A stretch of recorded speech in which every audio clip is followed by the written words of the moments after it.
नमस्कार, मी विजया डोळे आदिनाथ ज्योतिष चॅनल आपलं सहर्ष स्वागत करत आहे। या भागामध्ये आपण स्पष्ट भाव करणार आहोत। मागे आपण काय पाहिलं, कुंडलीचे दोन विभाग महत्त्वपूर्ण असतात, एक तर स्पष्ट ग्रह करणे आणि एक स्पष्ट भाव करणे। याशिवाय आपण कुंडली मांडू शकत नाही। तर आपण स्पष्ट ग्रह संपूर्णतः शिकलेलो आहोत। आता आपल्याला स्पष्ट भाव कसे करायचे हे बघायचं आहे। स्पष्ट भाव करताना त्याची पूर्वतयारी आपल्याला करावी लागेल, हो की नाही? मग हे सगळं सांपत्तिक वेळ कशी काढायची हे आज आपण बघणार आहोत। हे आपण बघून झालं की पुढच्या याच्यात आपल्याला स्पष्ट भाव करायला येतील। हां, तर आपण मागे बघितलंच आहे की सूर्याभोवती सगळे ग्रह फिरत असतात, भ्रमण करत असतात। पृथ्वी भ्रमण करत असते, त्याचबरोबर पृथ्वी स्वतःभोवती सुद्धा फिरत असते। सूर्याभोवती फिरताना ती स्वतःभोवती फिरत असते।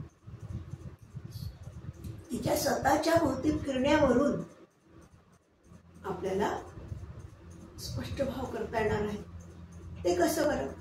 तर एखाद्याचा जन्म, एक जातक आहे, त्याचा जन्म तारीख, जन्म वेळ, जन्मस्थळ ज्या ठिकाणी झाला आहे, ज्या वेळेला जायला आहे, त्या वेळेचे स्पष्ट ग्रह, स्पष्ट भाव हे सगळीकडे सारखेच असतात।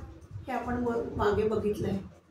तरी पण मग अमेरिकेत, आज दिल्लीमध्ये, आज पुण्यामध्ये ह्याचे स्पष्ट लग्न, स्पष्ट भाव का वेगळे येतात? याचं कारणही आपण मागच्या याच्यात बघितलं आहे की जर एखादा जातक, एखादी क्ष व्यक्ती मुंबईमध्ये उभी राहिली, तर ती उभी राहिल्यावर तिला जे काही ते दिल्लीवरून दिसेल का? नक्कीच नाही। ते पुण्यावरून दिसेल का? नक्कीच नाही। ते अमेरिकेतून दिसेल का? अमेरिकेतून सुद्धा दिसणार नाही।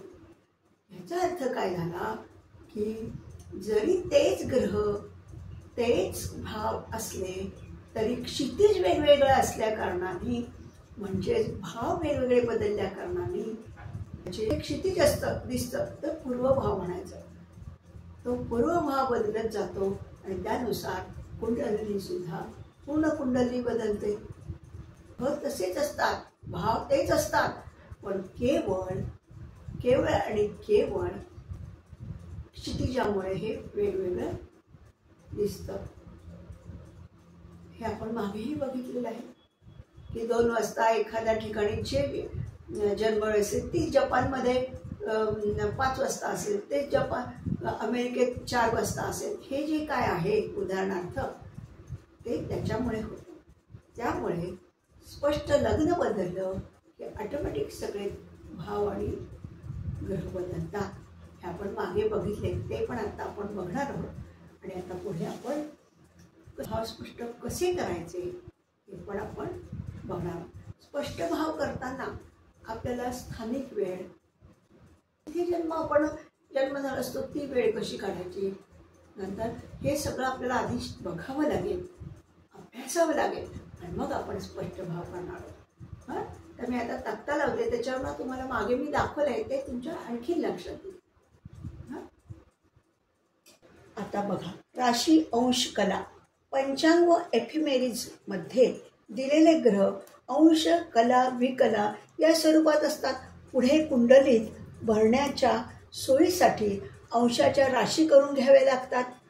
ग्रह लिहिताना अंश, कला, विकलामध्ये लिहावा। 30 अंशाची एक रास असते। समजा एखादा ग्रह 145 अंश, 49 कला, 12 विकला असा असेल तर तो 145ला 30ने भागावे। भागाकार 4 येईल व बाकी 25 राहील। याचा अर्थ त्या ग्रहाने 4 राशी पूर्ण केल्यात व 25 अंश, 49 कला, 12 विकला असं लिहावं लागेल। कुंडली मांडताना गणिताचे 2 प्रमुख भाग सोडवावे लागतात। पहिला भाग स्पष्ट ग्रह शोधणे। कोणत्याही एका विशिष्ट वेळेस प्रत्येक ग्रह कोणत्याही स्थळी जन्म झाला असला तरी ग्रह विशिष्ट राशी, अंश, कला यावर असतो. म्हणजे असे की एखाद्याचा भारतात दुपारी 2 वाजता जन्म झाला असेल, त्यावेळेची जी ग्रहांची स्थिती असेल ती स्थिती इतर देशात 2 वाजता दुपारी जन्म झाल्यावर असेल.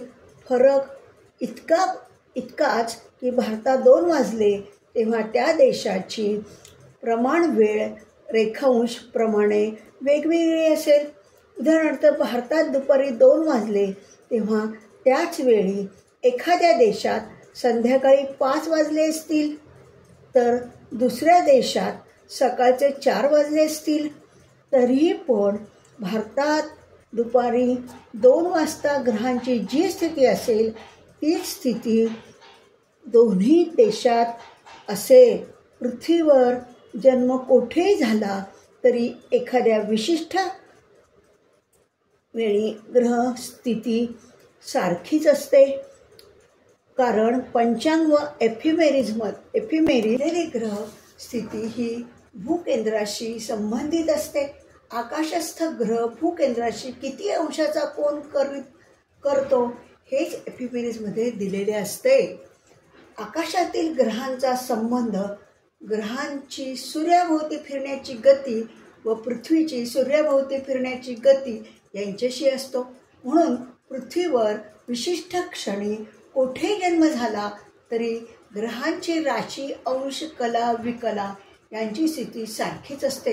परंतु भावस्थान हे पृथ्वीच्या स्वतःभोवती फिरण्याच्या गतीवर अवलंबून असते. भावातील लग्न भाव हा क्षितिजाशी संबंधित असतो. लग्न म्हणजे जन्मस्थानी पूर्व क्षितिजावर उदित होत असणाऱ्या राशी, अंश, कला, विकला होत. जसजसे स्थळ बदलते तसतसे क्षितिजही बदलते. म्हणजे लग्न बदलते. जसे मुंबईत जन्म झाला असता त्या जन्मवेळी क्षितिजाचा जो भाग मुंबईहून दिसेल तोच भाग त्याच वेळी दिल्लीत जन्म झाल्यावर नाही दिसणार. म्हणजे दोन्ही वेगळ्या जागी जन्म झाला असेल तर त्या ठिकाणची क्षितिज वेगवेगळी असतील. अर्थात वेळ एकच असली तरी लग्न, राशी, अंश, कला वेगवेगळ्या असतील. म्हणजेच कुंडली बदलते. जन्मवेळ ही नेहमी त्या देशातील प्रमाण वेळ म्हणजे स्टँडर्ड टाईम म्हणायचं सांगण्याची पद्धती आहे. प्रमाण वेळ स्टँडर्ड टाईम म्हणजे काय? संपूर्ण पृथ्वीवर रेखावृत्ते कल्पिलेली आहेत हे आपण मागे बघितलं.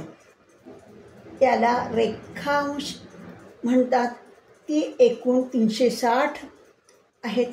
पृथ्वी स्वतःभोवती 24 तासात म्हणजे 1440 मिनिटात एक फेरी पूर्ण करते. अर्थातच 360 अंश फिरण्यास 1440 मिनिटे लागतात. म्हणून अंशास 4 मिनिटे असे सूत्र गृहीत धरले गेले.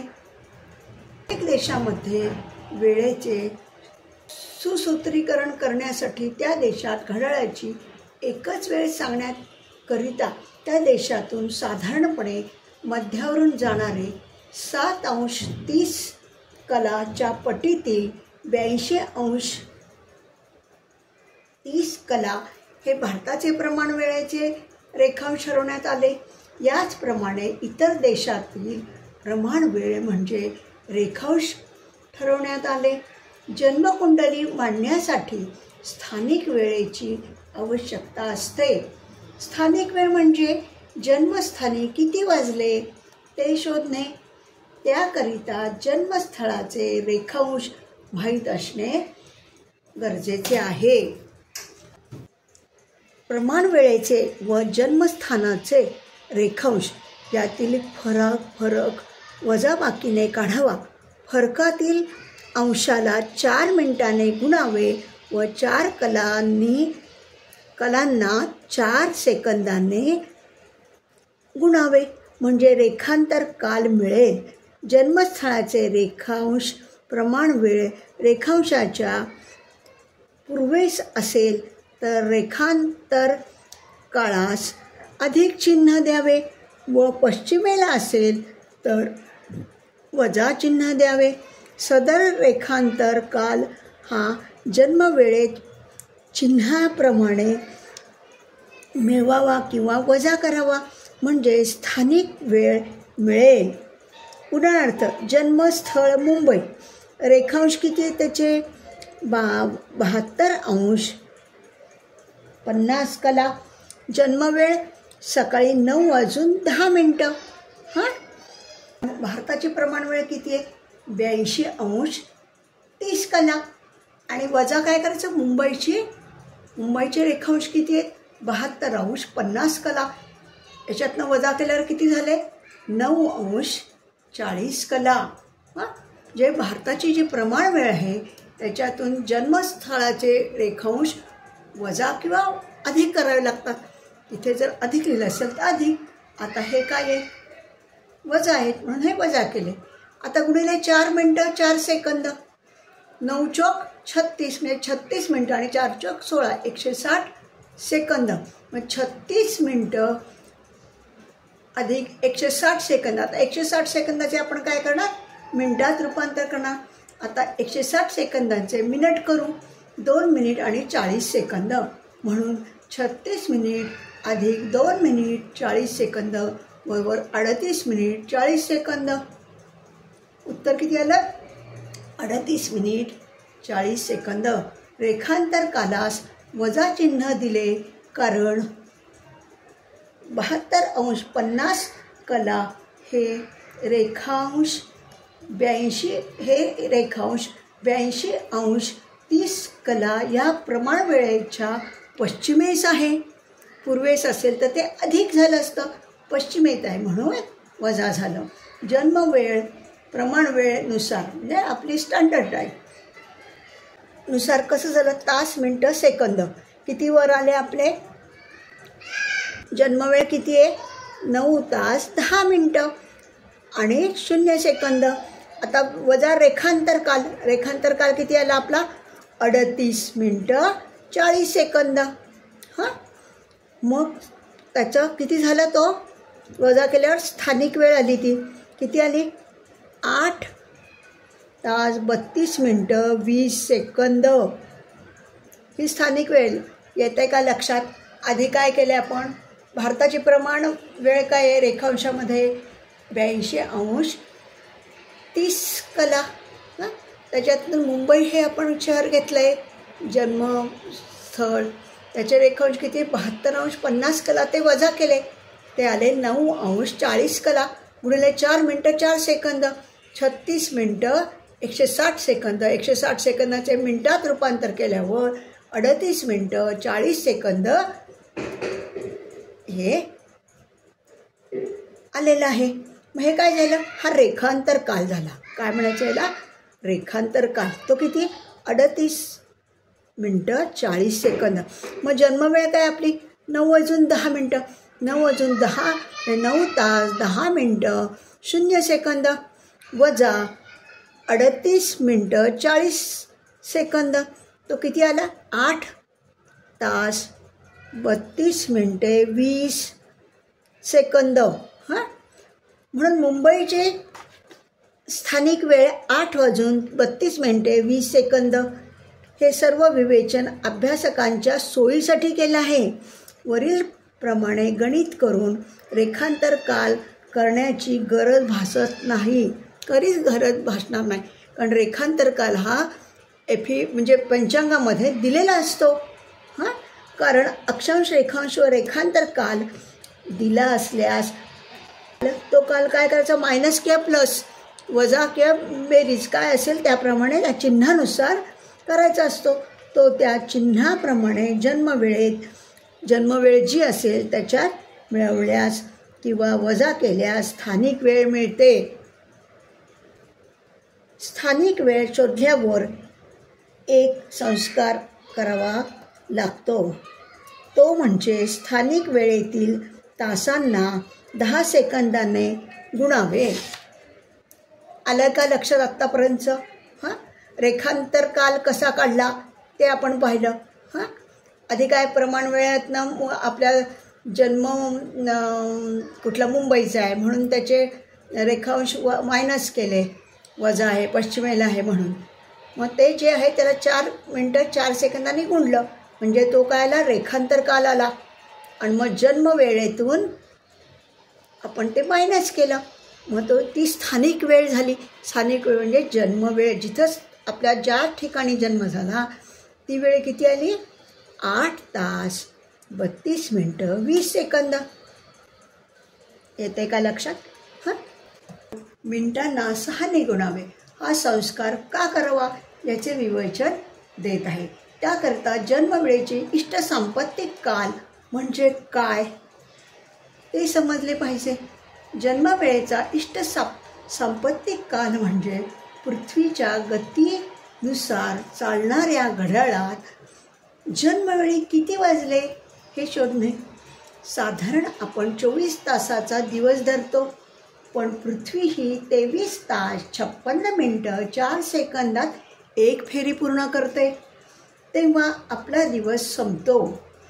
म्हणजे पृथ्वीचा एक दिवस संपून वर 3 मिनटं 56 सेकंद अधिक झाले. दरवर्षी 22 सप्टेंबर रोजी पृथ्वीचे घड्याळ व आपले घड्याळ एकच वेळ दाखवते. त्यानंतर मात्र पृथ्वीचे घड्याळ 3 मिनिटे 56 सेकंद याप्रमाणे पुढे जात असते. हा फरक किती पडला याची नोंद पंचांगात किंवा एफिमेरीजमध्ये सांपत्तिक काल ह्या सदराखाली दिलेली असते. एका दिवसात म्हणजे 24 तासात 30 मिनटं 56 सेकंद पुढे जाते.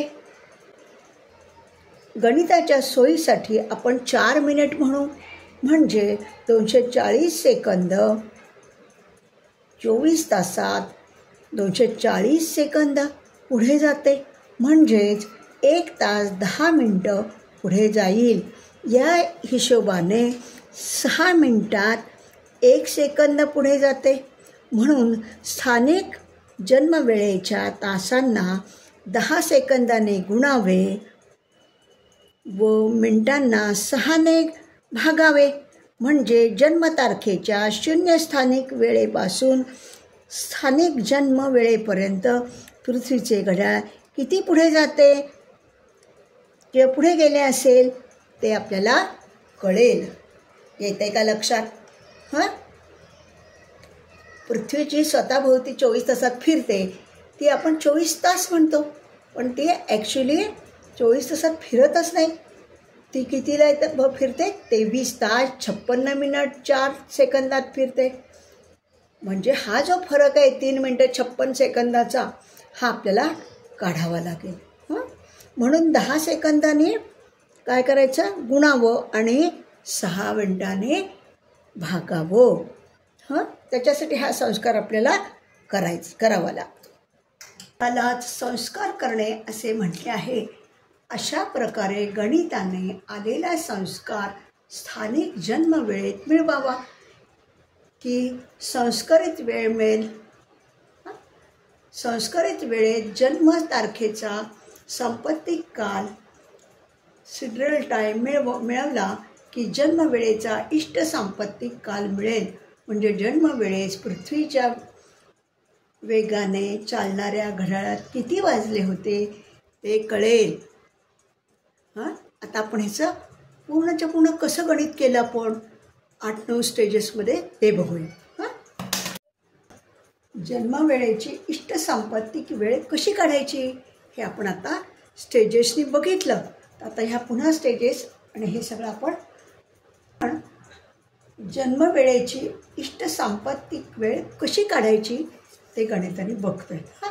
जातकाचा जन्मस्थान मुंबई, रेखांश 72°50 कला, जन्मतारीख 12/2/2009, दुपारी 3:45. आपण ग्रह स्पष्ट केले तेव्हा हीच तारीख घेतली होती, हो की नाही, म्हणून तीच घेऊयात आपण. भारतीय प्रमाणित वेळ कोणती, स्टँडर्ड टाईम भारताची 82°30 कला हे आपण पाहिलं आहे. आता एक स्टेप, पहिली स्टेप काय आहे, भारतीय प्रमाण वेळ रेखांशाची किती आहे, 82°30 वजा काय, जन्मगावचे रेखांश, मुंबई हे पश्चिमेला आहे म्हणून ते मायनस म्हणजे वजा केलं, 82°30 वजा 72°50 किती राहिले, 9°40. हे काय झालं, मुंबईचे रेखांश प्रमाणित वेळेच्या पश्चिमेला म्हणून आपण वजा केले. आता काय, 1° रेखांशाला 4 मिनिटं म्हणून एका कलेस 4 सेकंद, म्हणून आता 160 कलांचे मिनिट करूयात. म्हणजे 9°40 कलांना 4ने गुणले आणि 4ने दोन्हीला 4ने गुणले, 9 चौक 36 मिनटं आणि 40 कला गुणिले 4 160 काय झालं, सेकंद म्हणायचं. मग ह्याचे आपण काय करायचं, रूपांतर सेकंदात करायचे. 2 मिनिटं 160 सेकंदाचे काय झालं, 2 मिनिटं 40 सेकंद म्हणजे काय झालं, 9°40 सेकंद गुणिले 40 कला गुणिले 4, 9ला 4ने गुणल्यावर 36 मिनटं, 4ने 40ला गुणल्यावर 160 सेकंद. 160 सेकंदाचे आपण मिनिट करूयात, 2 मिनिट आणि 40 सेकंद. त्याची बेरीज केल्यावर किती आली, 36 मिनिट अधिक 2 मिनिटं 38 मिनिटं आणि 40 सेकंद तसेच. म्हणजे हे काय झालं आपलं, आपण मगाशी पाहिलं, ओके, हा रेखांतर काल झाला, हा 38 मिनिटं 40 सेकंद. आता दुसरी स्टेप काय, जन्मवेळ भारतीय प्रमाण वेळ किती तास आहे, 15 तास 45 मिनटं. 3 वाजून 45 मिनटं म्हणजे किती झालं, 12च्या पुढे 3 मोजल्यावर 13, 14, 15 म्हणून 15 तास 45 मिनटं भारतीय ही वेळ आहे. आणि जन्मगावचे रेखांतर काल काय झाला, रेखांतर काल आपण किती काढला, 38 मिनटं 40 सेकंद.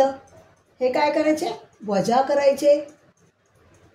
आलं का लक्षात, केलं आपण 15 तास 45 मिनटं आणि 0 सेकंद वजा 0 तास 38 मिनटं 40 सेकंद. मग 0तून 40 जाणार नाही म्हणून 60, 60तून 40 गेल्यावर 20 राहिले, हातचा आला 1, 45 वजा 39 6 राहिले, 15ला 15 म्हणजे मुंबईची स्थानिक जन्मवेळ काय झाली, 15 तास 6 मिनटं 20 सेकंद. आलं का लक्षात. आता काय, स्टेप नंबर 2, एफिमेरिजचा वापर करा. आता सांगते, स्टेप नंबर 2, एफिमेरिजचा वापर करा. त्यात सांपत्तिक वेळ कोणत्या क्षणाची दिली आहे त्याची नोंद घेणे महत्त्वाचे आहे. पंचांगानुसार सांपत्तिक वेळ सकाळी 5:30ची दिलेली असते, ओके नाही. स्टेप नंबर 3, आता काय, सांपत्तिक वेळ ज्या क्षणाची दिली आहे ती वेळ आणि स्थानिक जन्मवेळ यातील फरक काढा. आता स्थानिक जन्मवेळ किती आली आपली, 15 तास 6 मिनटं 20 सेकंद. मायनस काय करायचं, पंचांगातली हे 5:30 आहे ना, पंचांगात किती आहे, 5:30 दिलेले असतात म्हणून 5:30 आपण 5 तास 30 मिनटं त्याच्यातनं वजा केले. वजा का करते, पश्चिमेला आहे मुंबई म्हणून, म्हणजे किती आले, 9 तास 30 मिनटे 20 सेकंद. हे काय झालं, त्या क्षणाची दिलेली वेळ व फरक झाला आपला. आता पुढची स्टेप 4, पहिला संस्कार सूत्र इष्टवेळेचा संस्कार. 1 तासाला 10 सेकंद किंवा 6 मिनिटांना 1 सेकंद. हे 10 तासांना 10ने गुणा व मिनिटांना 6ने भागा, येणारी संख्या सेकंदात येईल. बघा, 9, 36, 20 ओके नाही, गुणिले 10 आणि तासांना 10ने गुणलं आणि 36 मिनिटांना 6ने भागलं. मग 10 गुणिले 9 90 आणि 36 भागिले 6 6, 6 6 36 म्हणून 6, 20 सेकंद तसेच राहिले. म्हणजे काय केलं आपण, तासांना 10ने गुणले व 6ने भागा ही संख्या सेकंदात येईल. मग 90 अधिक 6 अधिक 20 याची टोटल किती झाली, 116 सेकंद. हा पहिला संस्कार झाला. हां, ब नाव देऊयात आपण त्याला. आलं का लक्षात? दुसरा संस्कार रेखांतर संस्कार म्हणायचा. 1 अंश रेखांतराला 2/3 म्हणजे सेकंदाचा संस्कार करावा लागतो. दिलेली सांपत्तिक वेळ व इष्ट गावाच्या रेखांतरात फरक असतो, म्हणून हा संस्कार करावा लागतो. कशात असतं, दिलेली सांपत्तिक वेळ आणि रेखांशात फरक असतो, म्हणून हा संस्कार करावा लागतो. नोट, कृष्णमूर्ती पद्धतीत एफेमेरीजवरून गणित करताना हा संस्कार देण्याची जरूर नाही, कारण हा संस्कार सेकंदात येतो. आपण जन्मवेळ कधी सेकंदात मांडत नाही. हां, आता हे सगळं लक्षात आलं का तुमच्या? पहिल्यांदा सांगा काय केलं आपण. सांपत्तिक वेळ काढण्यासाठी काय केलं, आपल्या मुंबईचे रेखांश किती, 72 अंश 50 कला. मग भारताची प्रमाणित रेखांश किती, 82 अंश 30 कला. त्याच्यातून 72 अंश 50 कला मायनस केले, वजा केले, कारण पश्चिमेला मुंबई आहे म्हणून, पूर्वेला असते तर अधिक केलं असतं. त्याला 4ने गुणले, जे 36 मिनटं 160 सेकंद आले. 160 सेकंदाचे आपण काय केले, पुन्हा मिनटात रूपांतर केलं, म्हणून 38 मिनटं 40 सेकंद आलं. मग आता काय केलं, ती आपली जन्मवेळेतून तो मुंबईची स्थानिक वेळ आपण काय केलं, वजा केलं. 15 तास 45 मिनटं ही आपली 3 वाजून 25 मिनटाचे झाले ना. 15 तास 45 मिनटं 0 सेकंद. त्याच्यात हे काय केलं, वजा केलं. मग ती स्थानिक वेळ काय आली, स्थानिक जन्मवेळ किती आली मुंबईची, 15 तास 6 मिनटं आणि 20 सेकंद. आलं का लक्षात? हेच आपण आत्ता बघितलं. आणि मग काय केलं आपण, 15 तास 6 सेकंद 20 मिनटाला पंचांगात कितीचे सगळे हे दिलेले असतात ग्रह वगैरे, 5:30चं टायमिंग असतं, म्हणून 5:30 मायनस केले, 5 तास 30 मिनटं मायनस केले, तेव्हा काय आलं, 9 तास 36 मिनटं 20 सेकंद. मग त्याच्यावर पुन्हा एक संस्कार काय केला, 10ने गुणले आणि 6ने भागले, तेव्हा किती आले 90 सेकंद अधिक 6 सेकंद अधिक 20 सेकंद म्हणजे 116 सेकंद. ही स्टेप 4 नंबरची झाली. आता आणखीन एक स्टेप संस्कार असतो, पण तो आपल्या कृष्णमूर्तीमध्ये धरत नाही, कारण तो सेकंदात येतो. नाही, आपण जन्मवेळ ही नेहमी तास आणि मिनिटात सांगतो, सेकंद आपण सांगत नाही, म्हणून करत नाही. पुढचा टप्पा लावते. वेळेस सेकंदात लिहित नाहीत. जन्मवेळेचे रेखांश हे प्रमाणित रेखांश 82 अंश 30पेक्षा जास्त असेल तर हा संस्कार वजा करावा, व जन्मस्थानाचे रेखांश हे प्रमाणित रेखांशपेक्षा कमी असतील तर हा संस्कार अधिक करावा. आता प्रमाणित वेळ किती, 82 अंश 30 कला वजा 72 अंश 50 कला. मुंबईचे किती आले, 9 अंश 40 कला. आता काय करायचं, 3 जर 2 म्हणजे 2/3 हे करायचं, म्हणजे 3 जर 2 तर म्हणजे किती आले, ते 6 सेकंद आले. धरणात अधिक करावा लागेल. दुसरा संस्कार क. आता काय आहे दुसरा संस्कार, काय आहे, 5 मिनटं 6 सेकंद आणि एफेमेरीज पुस्तकात दर्शवलेल्या वेळेचा सांपत्तिक काल सकाळी 5:30, म्हणून किती, एफेमेरीजमध्ये जन्मतारीख 12/2/2009ची सकाळी 5:30चे दिलेले सांपत्तिक वेळ ड 14 तास 58 मिनटं 42 सेकंद. आता कसं झालं गणित ते बघा. आता स्टेप 7 वरील अ, प, क, ड यांची बेरीज करा. ही बेरीज 24 तासापेक्षा जास्त असेल तर बेरजेतून 24 तास वजा करा. आता बघा हां, स्टेप कसं काय आलं ते तास, मिनटं आणि सेकंद. फरक स्टेप 3 किती आलं आपण काढलं. 9 तास 36 मिनटं 20 सेकंद. ओके नाही. पहिला संस्कार 4 step. Step number 4 1 minute 56 second. क दुसरा संस्कार स्टेप नंबर 5 0. कारण आपण कृष्णमूर्ती पद्धतीत सेकंदात आपण जन्मत वेळ सांगत नाही म्हणून 0 ते काही धरलेलं नाही. नंतर एफिमेरीजमधील तारीख 12/2/9ची प्रमाणित वेळ 5:30ची म्हणून काय केलं वजा करा 24 तासापेक्षा जास्त म्हणून त्याची सगळ्याची बेरीज केली तर किती आलं 24 तास 36 मिनटं आणि किती 58 सेकंद. 24 तास 36 मिनटं 58 सेकंद. आता ते 24 तासापेक्षा मोठे आहेत म्हणून 24 तास त्याच्यातनं मायनस वजा करायचे. हे किती झालं 36 मिनटं आणि 56 सेकंद. कळलं का तुम्हाला कशा स्टेप्स आपण घेतल्या. अ, ब, क सगळ्या ॲड करत आपली जन्मवेळची इष्टसंपत्तिक वेळ किती आली 36 मिनटं 28 सेकंद. हां, तासात तास 0 तास आले. आपण ज्या स्टेप्स काढल्या त्या फक्त ॲड करत गेलो.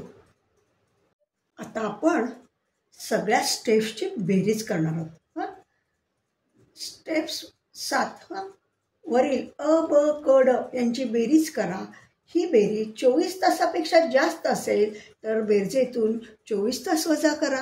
हां, आता 1 फरक स्टेप 3 किती आहे 9 तास 36 मिनटं आणि 20 सेकंद.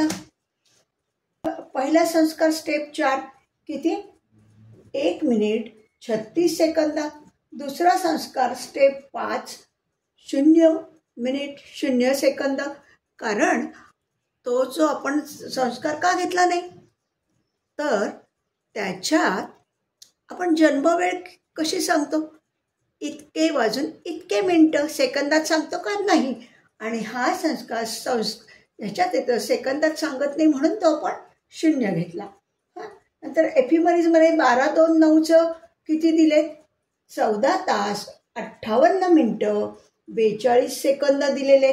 मग ह्या चारही स्टेपची सगळी बेरीज करायची. याची बेरीज किती आली 24 तास 36 मिनटं 38 सेकंद. काय करायचं 24 तासापेक्षाही मोठे 24 तास 36 मिनटं 38 सेकंद आहे.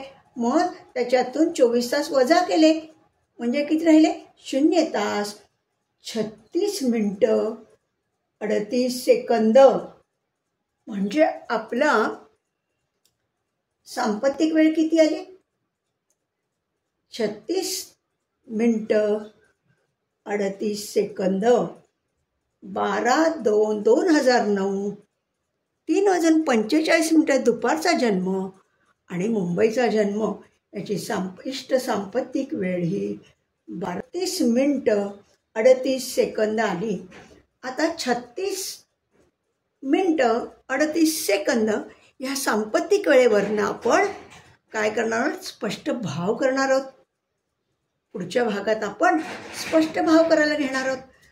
आता हे सांपत्तिक वेळ काढायची आपल्याला गरज आहे का तर अजिबात नाही. कारण पंचांगामध्ये किंवा एफिमरीजमध्ये आपल्याला दिलेल्या असतात डाव्या किंवा उजव्या साईडला की सांपत्तिक काल असं दिलेलं असतं तास मिनटामध्ये. काय तर आता मी हे खाली जे लावले ना 2020चे कागद लावले की ह्याच्यात कसं डाव्या साईडला लिहिलं आहे बघा सांपत्तिक काल तास मिनटं याच्यात लिहिलेलं आहे बघा. हां, हे दाखवण्यासाठी तुम्हाला हा कागद लावला. तर हा आत्ता ह्या उदाहरणाला आपल्याला काही उपयोग नाही त्याचा. हां, आलं लक्षात. आपण या भागामध्ये स्पष्ट भाव करण्यासाठी जी सांपत्तिक वेळ कशी काढायची हे अभ्यास आहे. ही आपल्याला काढायची गरज आहे असं नाही, पण आपण सगळ्याच गोष्टी अभ्यासतो ना ज्योतिषामध्ये, शिकतोय ना, म्हणून हे तुम्हाला स्टेप्स दाखवल्या. कारण पंचांगामध्ये किंवा एफिमरीजमध्ये जेव्हा स्पष्ट ग्रह दिलेले असतात, रवी, चंद्र, मंगळ, त्याच्या डाव्या साईडला किंवा काही वेळेला उजव्या साईडला त्या प्रत्येक दिवसाचे सांपत्तिक वेळ दिलेली असते. ती कितीची असते? 5:30ची असते सकाळी. ओके, त्यामुळे आपल्याला काढायची गरज नाही. आपण ती सांपत्तिक वेळ घेऊन पुन्हा गणित करू शकतो. तेव्हा पुढच्या भागामध्ये आपण हा स्पष्ट भाव, स्पष्ट साधना कशी करायची ते बघणार. म्हणजे 12/2/2009 3:45 दुपारचा जन्म, मुंबई, हे आपण उदाहरण घेतलं. त्याची सांपत्तिक वेळ किती झाली बरं? 36:38 36:38 घेऊन आता आपण पुढच्या भागात भाव, स्पष्ट भाव करायला घेणार आहोत. आजचा भाग आपण इथेच संपवत आहोत. मी तुमचा निरोप घेते आणि पुढच्या भागात आपण लवकरच भेटणार आहोत. आपण सगळ्यांनी हा भाग पाहिलाच असेल आणि लाईक आणि सबस्क्राईब शेअर केला असेल याची मला पूर्ण खात्री आहे. धन्यवाद.